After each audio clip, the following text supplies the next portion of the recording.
Selamat datang kembali di sesi eksplorasi kita.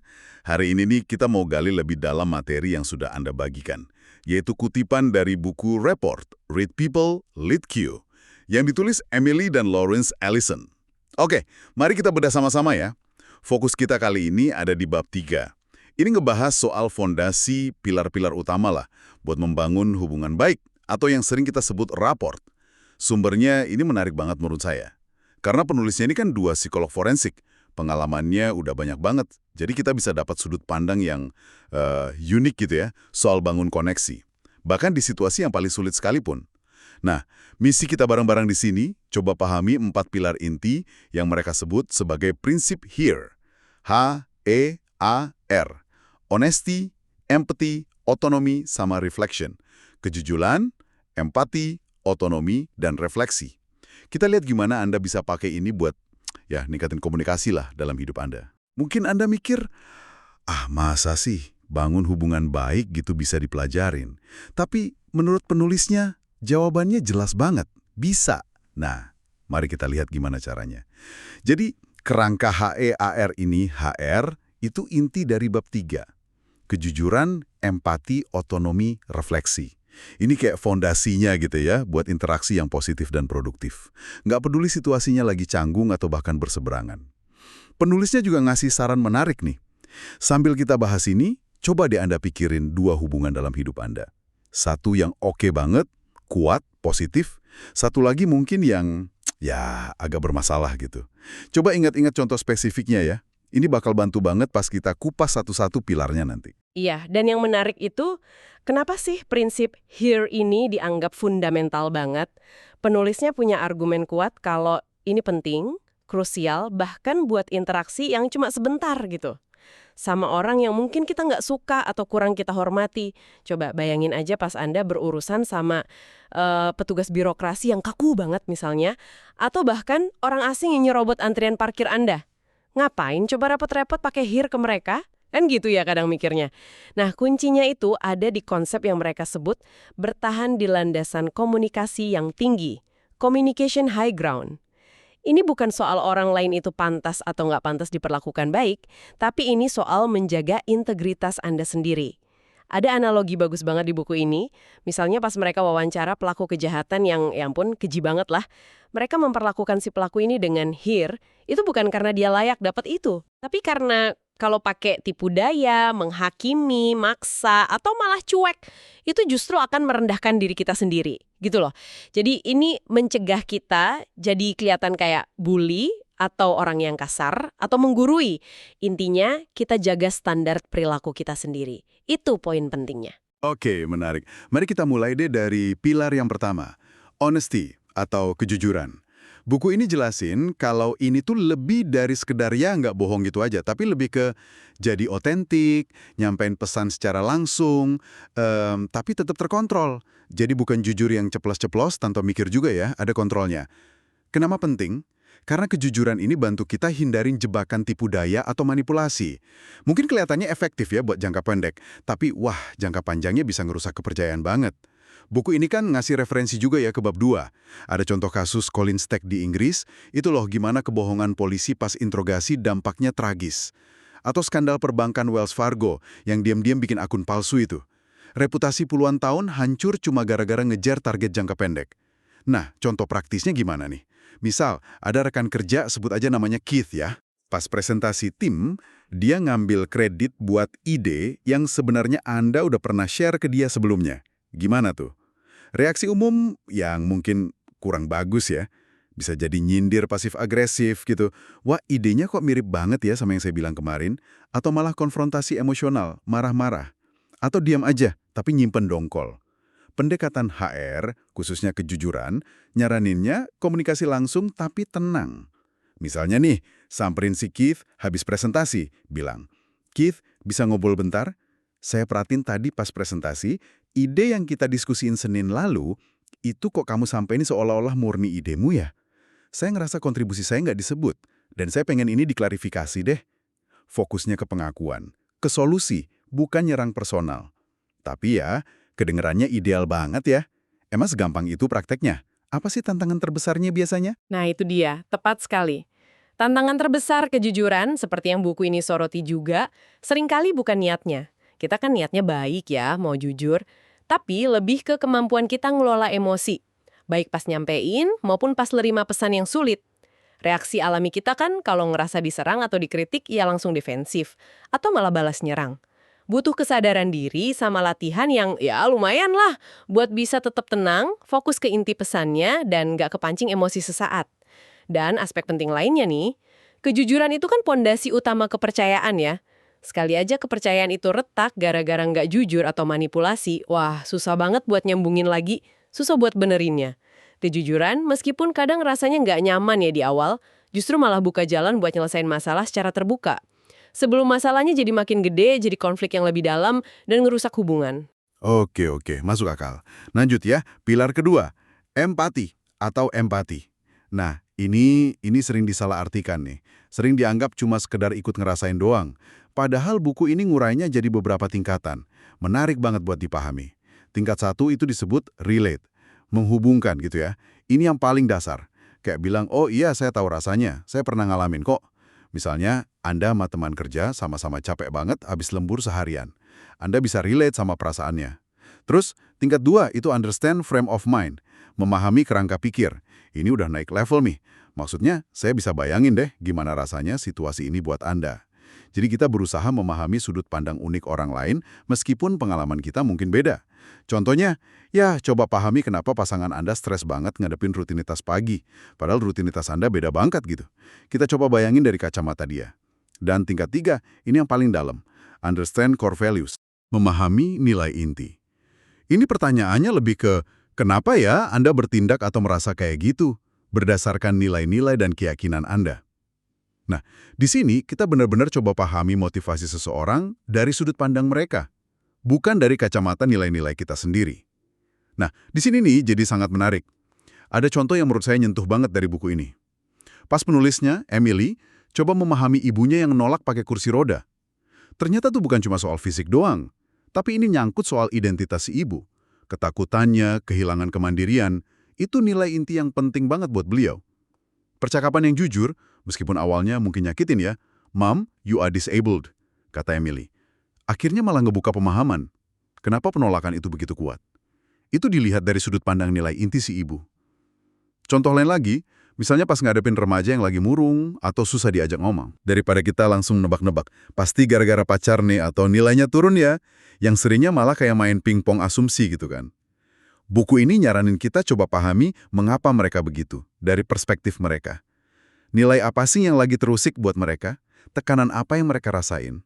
Wah, tingkat 3 ini kedengarannya menantang banget ya, mencoba benar-benar masuk ke nilai orang lain gitu. Sangat menantang memang, tapi juga sangat penting.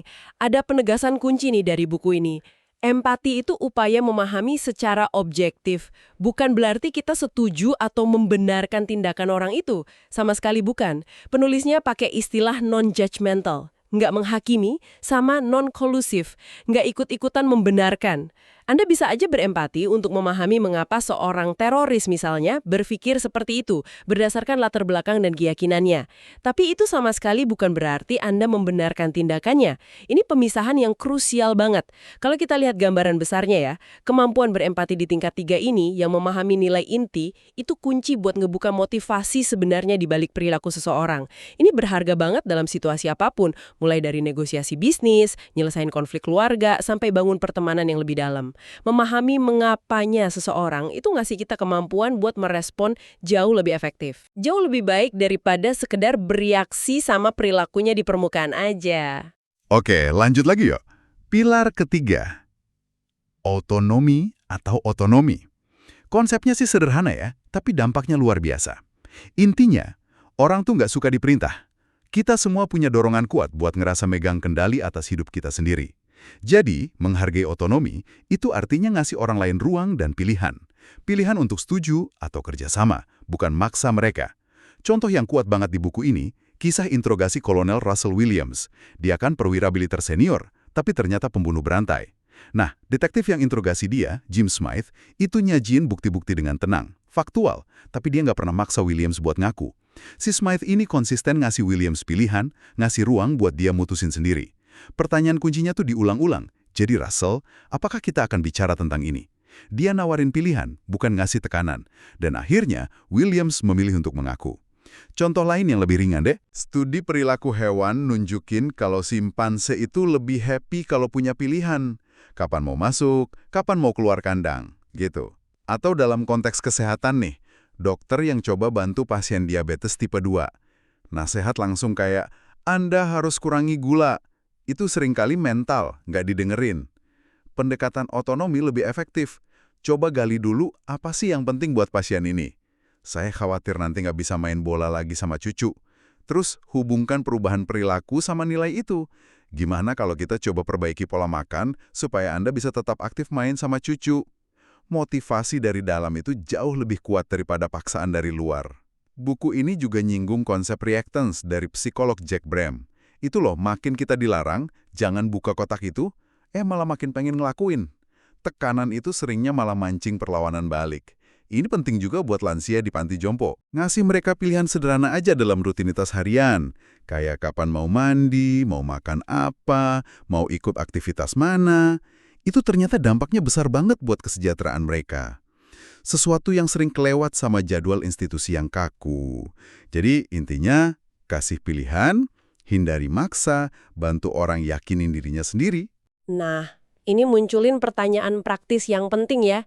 Gimana caranya kita nyimbangin kebutuhan? Buat ngasih arahan, ya kan kita kadang perlu ngasih arahan. Sebagai orang tua, pemimpin, atau teman, tapi tetap ngehormatin prinsip otonomi ini.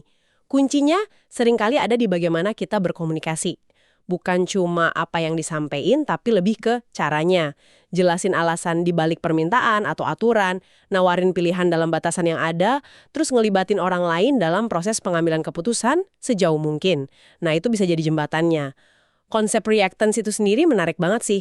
Itu kan respon psikologis yang hampir otomatis ya kalau kita ngerasa kebebasan kita terancam. Pas kita ngerasa dipaksa, didikte atau dikekang, naluri pertama kita yang ngelawan. Bahkan kalau secara logika kita tahu arahannya benar. Makanya, maksa atau nekan itu seringkali jadi kontraproduktif. Malah bikin orang makin keras kepala atau nutup diri. Menghormati otonomi itu bukan berarti jadi permisif tanpa batas ya. Tapi lebih ke soal bagaimana kita menetapkan ekspektasi dan mendorong kerjasama. Idealnya sih lewat pemahaman dan pilihan, bukan paksaan murni. Sip. Dan pilar terakhir dari HER, reflection atau refleksi. Penting nih, ini bukan sekedar ngulang kata terakhir lawan bicara kayak Beo ya, bukan itu. Refleksi yang dimaksud di sini itu lebih ke menangkap inti makna atau perasaan di balik ucapan seseorang, terus kita sampaikan lagi ke mereka. Tujuannya buat konfirmasi atau biar lebih dalam lagi pembahasannya. Kenapa ini bisa kuat banget efeknya? Pertama, ini sinyal yang jelas banget kalau Anda tuh benar-benar dengerin dan berusaha memahami. Bukan cuma nunggu giliran ngomong. Ini bikin orang lain ngerasa didengerin dan dipahami. Dan itu kan penting banget ya buat bangun rapport. Kedua, refleksi itu bantu jaga percakapan tetap fokus dan bergerak maju secara produktif. Buku ini ngegambarinnya kayak sonar dalam percakapan. Bantu Anda ngedeteksi apa sih yang ada di bawah permukaan air, emosi, nilai, keyakinan, atau kekhawatiran yang mungkin nggak diucapin secara langsung. Contoh penggunaannya gimana? Detailnya memang ada di bab 4 ya. Tapi prinsipnya udah dikenalin di sini. Misalnya, bantu seorang ibu namanya Simon buat sadar dinamika sebenarnya di balik konfliknya sama anaknya. Ternyata bukan cuma soal jam tidur, tapi ada isu kontrol sama pola komunikasi yang lebih dalam. Nah, itu keungkap lewat refleksi percakapan mereka. Atau dalam obrolan sehari-hari aja deh. Misalnya sama remaja yang ngeluh PR-nya susah. Coba refleksikan perasaannya. Kedengarannya PR ini bikin kamu frustrasi banget ya? Itu seringkali lebih ngebantu daripada kita langsung nyeramain atau ngasih solusi. Intinya, dengerin dulu, tangkep intinya, baru deh refleksikan. Kan? Coba deh refleksikan emosi atau pesan di balik serangan itu. Misalnya ngadepin kritik pedas dari seseorang atau bahkan kecemburuan pasangan. Refleksikan perasaan mereka. Saya dengar Anda merasa sangat marah ya. Atau kedengarannya Anda merasa frustrasi nggak dihargai saat ini. Itu bisa secara ajaib ngerdain ketegangan loh. Dan ngebuka ruang buat diskusi yang lebih tenang. Lebih jauh lagi nih, refleksi yang bagus itu bisa bantu orang lain ngidentifikasi nilai-nilai inti atau kekhawatiran mendasar mereka sendiri yang mungkin sebelumnya mereka nggak sadar sepenuhnya. Ini bisa buka pintu pemahaman diri, bahkan mungkin perubahan. Oke, mari kita coba satuin semua ini deh. Gimana HEE ini diterapkan dalam percakapan sulit? Kita ambil contoh dari bab 3 tadi ya. Ngomong sama ayah yang udah lansia soal berhenti nyetir, karena penglihatannya menurun. Ini kan situasi sensitif banget ya. Iya, tentu. Pertama, kejujuran pada diri sendiri dulu. Antisipasi kalau ayah kemungkinan besar bakal marah atau defensif. Siapin diri kita biar nggak ikut kepancing emosinya. Terus, pas kemarahan itu muncul, kamu mau ngelarang ayah nyetir, kamu anggap ayah udah nggak berguna apa? Nah, disinilah empati, sama refleksi berperan penting. Jangan balas ngebentak, dengerin kemarahannya. Coba pahami rasa frustrasi beliau, ketakutannya kehilangan kemandirian. Refleksikan perasaannya. Ayah kedengarannya marah banget ya, dan merasa independensinya terancam. Mungkin ayah merasa saya ngeraguin kemampuan ayah, gitu misalnya. Terus, otonomi, masuk. Hormati perasaannya, haknya buat punya pandangan sendiri, jangan langsung ngedikte atau ngelarang. Bisa bilang sesuatu kayak, maksud saya bukan larang kok ya, tapi saya benar-benar khawatir soal keselamatan ayah belakangan ini. Kasih jeda, kasih ruang buat beliau merespons, jangan langsung diberondong pakai argumen kita. Dan pakai refleksi lagi, buat memperdalam pemahaman, buat ngarahin percakapan ke akar masalahnya. Jadi, kayaknya kekhawatiran terbesar ayah itu soal kehilangan kebebasan sama kemandirian yang selama ini ayah nikmati ya. Nah, dengan gitu fokusnya kan jadi geser. Dari pertarungan boleh versus nggak boleh nyetir, jadi diskusi soal gimana caranya jaga keselamatan ayah sambil tetap coba hormati kebutuhan beliau akan kemandirian sebisa mungkin. Ini proses ya, mungkin butuh beberapa kali ngobrol yang sabar dengan pendekatan HEAR yang konsisten. Jadi, apa artinya semua ini buat Anda? Kita udah kupas tuntas 4 pilar HEAR. Kejujuran yang otentik tapi terkontrol, empati yang coba memahami sampai ke nilai inti, otonomi yang menghargai pilihan, dan refleksi yang nunjukin kita beneran dengerin. Menurut buku ini, ya inilah fondasi report. Dan yang paling penting nih, ini bukan bakat bawaan loh, tapi ini keterampilan, sesuatu yang bisa dipelajari dan diasah. Kuncinya ada di kesadaran diri sama latihan. Menariknya, penulis juga nekenin kalau kadang-kadang langkah pertama yang paling efektif itu justru ngilangin kebiasaan komunikasi kita yang buruk. Kayak sarkasma, gampang nyela, atau nyerang balik pas dikritik. Atau sikap pasif-agresif. Ngilangin kebiasaan negatif ini aja seringkali udah ngasih dampak besar banget ke kualitas hubungan kita. Iya, ini bawa kita ke sebuah pertanyaan reflektif nih buat Anda renungkan. Gimana kalau dalam satu aja interaksi yang Anda rasa agak sulit minggu ini, Anda coba secara sadar buat nerapin satu aja elemen dari HEHR. Mungkin milih empati pas rasanya pengen marah, atau ngasih sedikit ruang otonomi pas dorongan buat maksa itu kuat banget. Atau sekedar nyoba refleksi dengerin dan tangkap maknanya pas Anda tergoda buat langsung nyelang, ngasih solusi, atau bantahan. Ingat ya, tujuannya itu bukan buat menang argumen atau ngubah pikiran orang lain seketika. Bukan itu, tapi lebih ke ngeliat, apakah Anda bisa mengubah dinamika interaksi itu sendiri? Apa yang terjadi kalau fokus kita sedikit geser? Dari sekedar pokoknya nyampein apa yang mau saya sampein, jadi berusaha memahami dari mana sih orang ini berasal? Bahkan, dan ini tantangan terbesarnya, pas kita sangat nggak setuju sama dia. Sedikit perubahan di pendekatan kita itu bisa bawa perbedaan besar loh pada hasilnya. Penulis kan di awal bab nyaranin kita mikirin 2 hubungan ya. Satu yang baik, satu yang menantang. Mungkin nih, setelah pembahasan kita ini, Anda bisa coba lihat lagi kedua hubungan itu pakai kacamata HEAR. Di hubungan yang baik, prinsip mana sih yang udah dominan berjalan? Terus di hubungan yang menantang, ada nggak satu pilar HEAR yang kalau Anda coba terapkan dengan lebih sadar, mungkin bisa ngebuka jalan baru? Sekian dulu ya penjelajahan kita kali ini mengenai fondasi raport dari bab 3 buku raport. Semoga ini ngasih Anda perspektif baru dan beberapa alat praktis yang bisa dicoba dalam interaksi Anda sehari-hari. Sampai jumpa di sesi berikutnya.